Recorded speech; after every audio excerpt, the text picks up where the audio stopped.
এসে বলল, নুহ করো কি? বলে, গাছ বানাইতেছি, কাঠ বানাইতেছি, এরপরে নৌকা বানাবো। নুহুরে পাগল হয়েছে। খোদারি পয়গম্বর নৌকা বানাইতে লাগলেন। 3 তলা বিশিষ্ট নৌকা হয়ে গেল।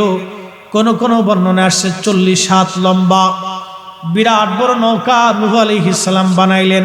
সেই গাছটা ছিল বাজান সেগুন গাছ। কি গাছ? সেগুন গাছ।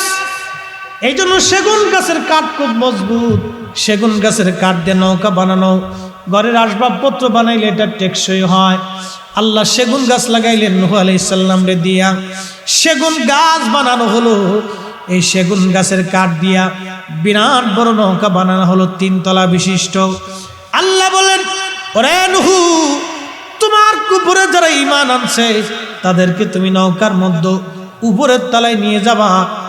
আর এরপরে যারা আছে পশু প্রাণী জোড়ায় জোড়ায় জোড়ায় জোড়ায় জোড়ায় জোড়ায় তুমি প্রত্যেক তালার মধ্যে পশু পাখিগুলি নিয়ে যাও।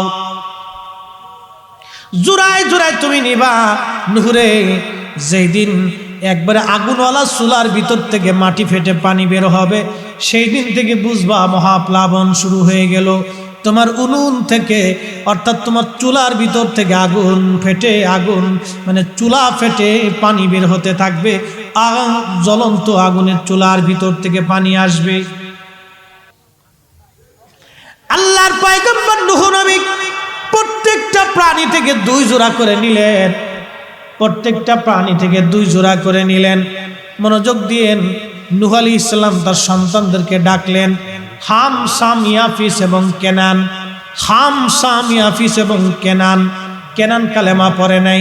নূহ নবী বলেন, কেনান তুমি আসো। কেনান বলল, না আব্বা জান, আমি যাব না। নূহ নবী বলেন, কেনান রে, পানিতে নিমজ্জিত হবে।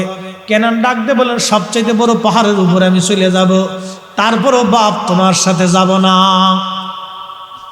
এই জন্য কোন কোন ছেলে আছে কেনানের মতো বাপের কথা শুনে না।